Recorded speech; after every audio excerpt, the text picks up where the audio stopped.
Don't you just love a car with a backstory? This transporter's had the parts cannon fired at it. We need to find out what's going on. Let me tell you the story. This car was sold in September last year. 3 months later, it broke down just once. It had a flat battery, so this car sales said, stick an alternator on it. Hopefully that does it. 3 months later, it's happened again. They're driving along, no warning lights come on, nothing's happening, no ABS lights or anything like that, and it just cuts out, they go to it, the battery's dead. We've had nothing to do with this car, so car sales have taken it straight back to the garage, we've done the alternator, so they've replaced the alternator again. So around February time, it's happened again. So they've replaced the alternator, still the same. A couple of months later, it's gone down. They put a genuine alternator on it now, phoned us up, still not charging, so they put a brand new battery on it as well now. So it's come down to us, we're going to have a look into it, find out what's going on, and hopefully it's not charging. So when it left them, it was not no charging, no nothing. I was expecting a battery light to be coming on, but they said there's no battery light, no warning, no nothing. So let's get into it. So anything we noticed was the DPF light was on. So it's not going to have anything to do with it, but is that a cause of the battery going low or what we're saying? But there's no talk about the DPF light on. That could have been on for 3 or 4 months, who knows? Customer might know about that and they've got something going on with it, I don't know. But all we're looking at is a charging fault. So let's see what voltage we got in the battery. So I'm going to change these probes for crocodile clips. Always a lot better on batteries. Let's see what we've got.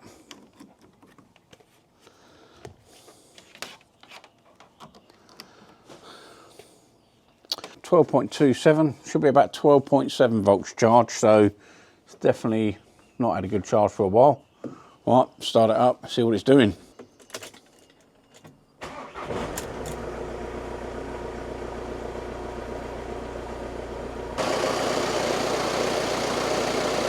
Well, that's handy, it's charging. Right, I'm going to phone the garage who fitted the alternator, find out when the last time it's definitely not charging. Did it need to give it a road test? Did it need to get hot? Was it the first time it ever done it? I don't know. So let's find out about that. Let's find out about the DPF light. We'll get some info, gain some evidence, and then we'll come back to it. So we phoned the garage up, found out what's going on. From the time they fitted that alternator and put that battery on, it was not charging at all the time they've had it. It's come down here, they've driven it down, so something's obviously got disturbed, it started charging. They did say they constantly had a generator code listed in the systems. So I think that's the first thing we're going to go to. We're going to check what's going on, see if we've got any fault codes in there for that. If we've got something to go on, hopefully we'll be able to find it. But again, if we've lost the fault now, and it only happens once every 3 months, what's the chance of us finding it? But we've got to do something, it's in the workshop. So also, DPF light wasn't on when it left them. It must have just pinged on now. So is it something completely different? Is that related? Who knows? So let's have a look. Let's get it scanned and see what we can find. Right, so we've got in engine electronics, passive sporadic, fuel temperature sensor A. So that's going to be why our DPF light's on. And we've got a code in battery regulation, no signal communication, 02252 for generator. So that's where we're going to be looking at first. So what we're going to do, we're going to clear both codes, give it a start, run it up a couple of times and restart it, see if we've got the codes back. See if they're permanent or whether it only comes on now and again.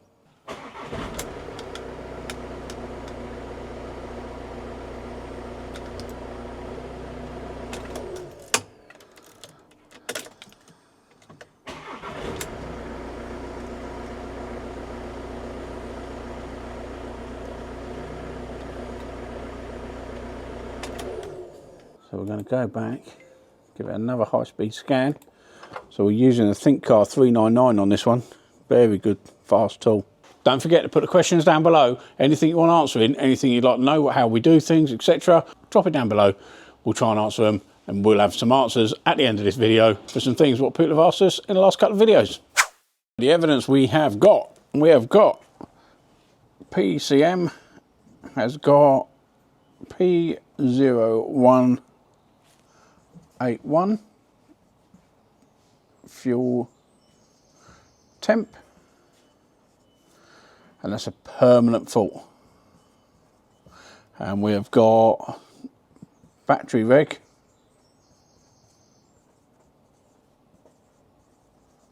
has got 02252 COM fault with the alternator, and that's permanent.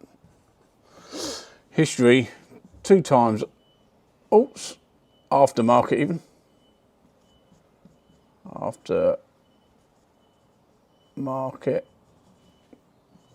alt, and 1 times gen alt. So that's what we're up to so far. So what we're going to do, we're going to look at a diagram. These two are not going to be related. It's weird that this one's happened, but we can look through that one at another time. Got to get authorization for it for the start. But the comms fault with the alternator. Let's see how that works, what communication we got. I assume it's going to be a Limbus one. So let's get a diagram up, have a look through that, and then we'll work out a process of what we need to do. It is a Limbus controlled alternator, so we've got a diagram up. We're going to check out all the pin numbers, see where it goes to, and then we can make some sort of plan. So let me just show you where it starts and ends. So obviously we've got an alternator fault. Pin C, C is alternator. Pin 1 is multiple different variations for models, etc. But yeah, pin 1 is Limbus. It comes up, it actually splits. It's going to be a splice connection.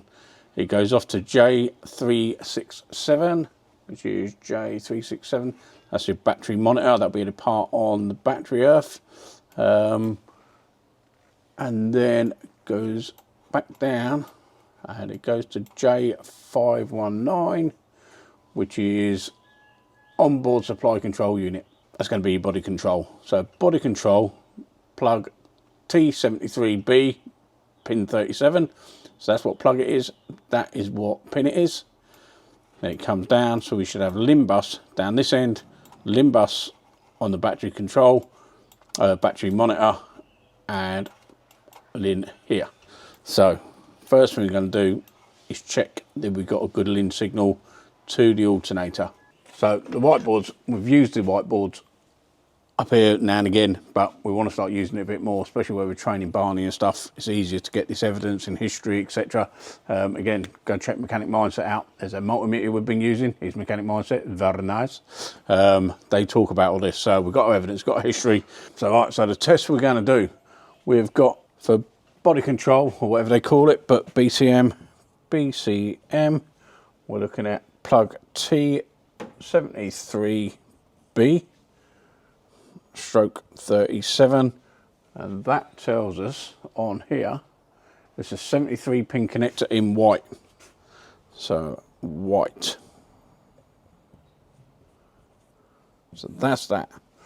Then it goes down, pin 1 on the alternator or generator,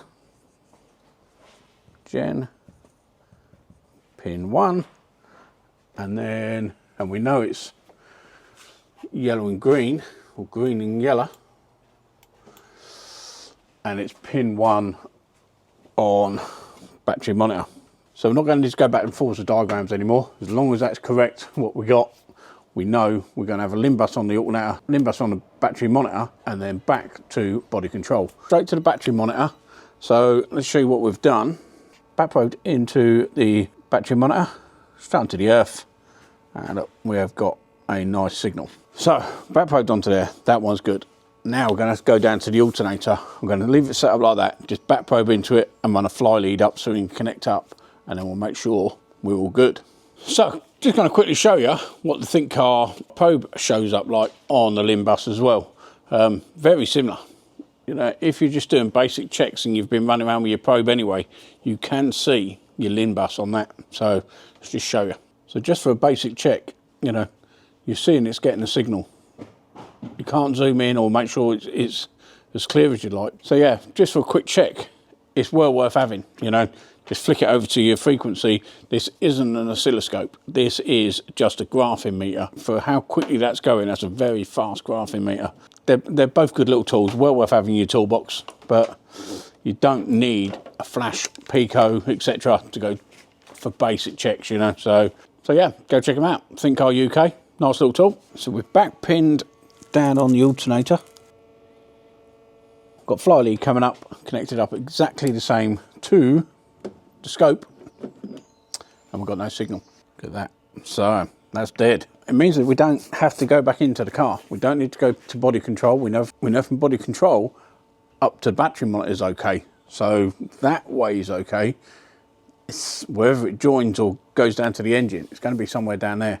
I mean, it's 9 times out of 10 it's on the engine where it's wobbling and stuff. So we're going to strip it down a bit so we can get to the loom, see which way it goes. But what I think I'll do, need to have a look at that battery temperature sensor. It could have a bad plug with some bad corrosion on it or something. So I'm going to find out what sensor it is, find out what voltage we've got there, find out why that's doing that, and we'll look at both of them at the same time. Because if it's in the engine loom, I don't want to disturb it, get it all done, then have a look at that. So we'll have a quick look at it. They haven't asked us to, but it wasn't on when the customers dropped it off to the garage, so they're going to want it done. So we'll have a look at that, see what voltages we've got, make a decision from there. So we checked it all through. We've got in the temperature, it's at -40 on the fuel temperature. We actually checked and we found this plug, fuel temperature sensor, took it apart. She's got a little bit of green on her, so we're going to give that a little clean up. Hopefully that'll bring it back up and she'll be good. Cleaning that up has worked. We're down to 16.25 degrees now, so that's all okay. So nothing to do with the job what we're looking at for the alternator. So, but it's always worth checking. It could be something as basic as that. They could have knocked it off when they're fitting the alternator, disturbed it or whatever. Or it could be completely linked and it will give us an idea. So well worth doing. But now what we've got is a limb bus on the alternator. We need to find out where that's broken and try and get it repaired. So, what? Let's get it done. He's a genius. Right, let's show you. All we done, we dropped the under tray down. Done a little dance there, didn't I? And luckily, I just couldn't see anything from the top. But luckily, under here, loom comes along from the alternator. I've opened it up there, and there's the brake there. So yeah, luckily we didn't have to open too much up. Or, Simon Parkinson, if you're watching this, didn't need to use the old beep beep beep. Oh, in fact, I haven't ordered one. I do a good little wire tester. Simon Parkinson, he loves using them. But the one I use, it's all packed away and stuff, but they do some cheaper ones. So we're going to order a couple of them, have them right in your toolbox so we can, yeah, it's just a good signal generator to be able to find along a loom. But yeah, luckily, first place we opened up, it was in there. So I'm going to get that repaired. I'll show you the limb bus working. That should clear the code for the generator. And then that should be done. But I mean, problem is it's already charging. So the alternator must have gone into a default state of charge. Yeah, I wonder why that's done that. So yeah, it must have defaulted. So yeah, quite a weird one. But I'm going to get that repaired. And we'll show you it working. Question time. Right, we have had David Stocking 1622 makes quite a few comments on our videos. Thanks very much for watching. Big support of the channel. On the Mark 7 Transit, where we had a rear light fault and stuff, the red one, he'd put on there, love the content, learning so much from your videos, which helps me understand how electrical systems work. Question, for someone who has no access to wiring diagrams, how can you determine where they go? Are they too complicated to trace back manually? Is it just not possible for an effective full tracing of an input and output size without a diagram? Yeah, so if you watch my video with the Jaguar with a CAN bus fault, you see on that one, the wiring went all the way around. We had a wiring diagram, we still couldn't trace it. We had to do it manually. We've got the tracers, the beep beep beep tracers, which we was talking about on this one. They're good to a degree. If it's a single wire going somewhere, yeah, you can sort of determine where the circuit's going. You can use them to trace a wire. They're not as accurate as I like them to be, but they do work. So if it's nice and just beeps and stops, you know where to go. But really, even with a diagram, it's not easy to trace. So yeah, use a diagram, get as much information as you can, exactly the same as what we've said about on this. Gain your evidence, move on from there, make a logical step to how you do it. So yeah, it's not all about the diagrams. So thanks so much, David, for the question. So on the Mercedes Vito we had, where we was explaining to Barney how things work, it had water in the diesel in the end. We done cam to crank synchronization, was just using basic stuff. Merca 367, he's put down the engine relative compression test definitely didn't pass. Maybe not the primary issue here, but damn, that's not a good waveform. I'm not a scopeaholic. I'm not one person who does that. I don't really do a lot of engine faults. We do non-starts for electrical faults, but you know, that was just showing how you can get a sort of waveform.